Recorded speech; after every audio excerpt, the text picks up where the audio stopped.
Discover the advantage of unlimited access to all the stories and resources from IBJ and Inside Indiana Business. From insights to inspiration, business leaders rely on the IBJ for all things Indiana business. Start your $1-a-week trial now at ibj.com/trial offer.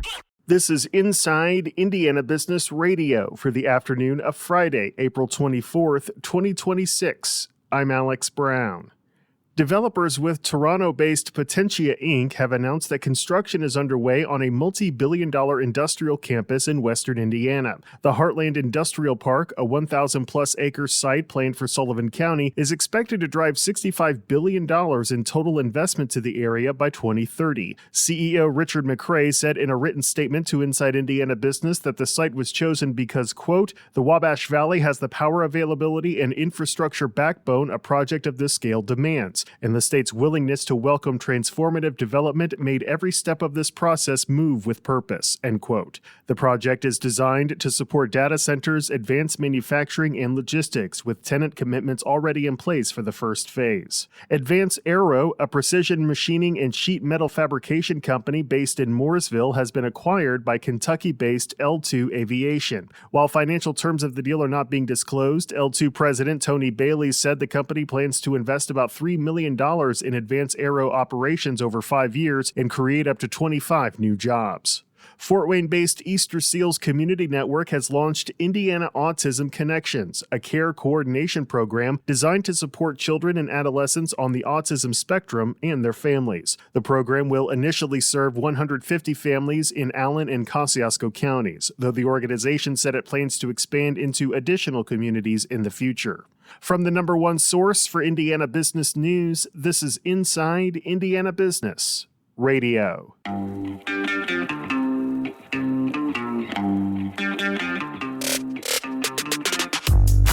Hello and welcome to Inside Indiana Business. I'm Gary Dick, coming to you this week from Northwest Indiana, Jeffersonville, Muncie, South Bend, in downtown Evansville, Terre Haute, Fort Wayne, Richmond, from one of the state's key entrepreneurial and innovation hubs, 16 Tech. Inside Indiana Business, Indiana's business news leader.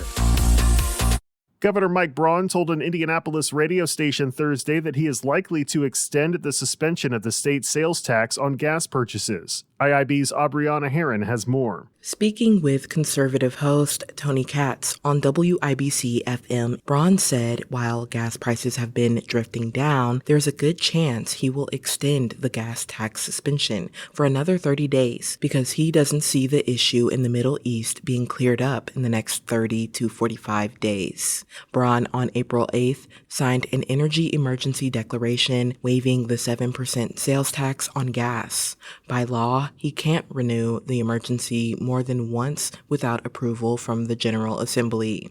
The law allows for 60-day suspensions, but Braun chose 30 days. The governor noted that the legislature would have to intervene at some point beyond the 30-day extension, but he doubts there would be a special session to do it. The April sales tax rate is 17.2 cents a gallon, but it is set to rise to 23.3 cents in May. The estimated cost to state coffers and savings for motorists for the first 30-day suspension is $50 million. On the day he suspended the tax, the average cost of a gallon of gas in Indiana was $4.14, according to AAA. Now, that has fallen to $3.69. Aubriana Herron, Inside Indiana Business Radio.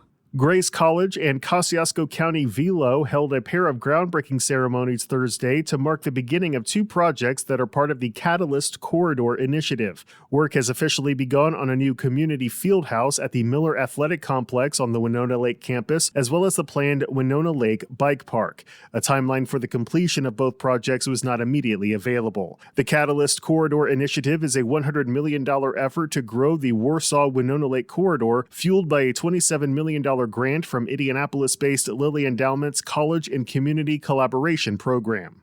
Officials in Grant County broke ground today on the first phase of a $35 million master-planned community in Upland that is part of Taylor University's $100 million Main Street Mile initiative. The project will include a 38-room boutique hotel, a wedding and event venue, and 14 guest cottages. It's designed to bring comfortable accommodations to Upland, which Taylor President Michael Lindsay said will bolster the university's already thriving alumni base. So many of our alums say, hey, when I come back to campus, I want a place to stay. So we're looking forward to breaking ground on that, and it will be up and running in less than 2 years, and it'll be a way in which we can showcase the kind of Hoosier hospitality we've come to love and appreciate about the Taylor experience. The hotel will have 36 standard rooms and 2 suites, with both indoor and outdoor event spaces that can be used for weddings and other special activities such as corporate events, conferences, and retreats. Bosma Enterprises CEO Jeff Mittman is this week's guest on the Business and Beyond podcast with Gary Dick, presented by PNC, a weekly conversation with high-profile Hoosiers in business, sports, and entertainment, and beyond. Available now on the IBJ Media app or your favorite podcast provider. I'm Alex Brown for Inside Indiana Business Radio on Demand. Indiana's biggest names, their most personal stories. The Business and Beyond podcast brings you one-on-one conversations with the state's top leaders in business, sports, politics, and culture. If you want to know what makes Indiana tick, this is your show. Subscribe and listen wherever you get your podcasts or at ibjpodcasts.com.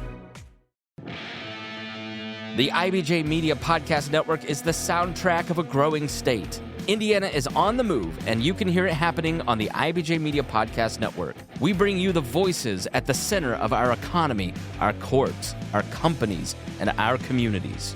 Subscribe now and be part of the conversation that's building Indiana's future.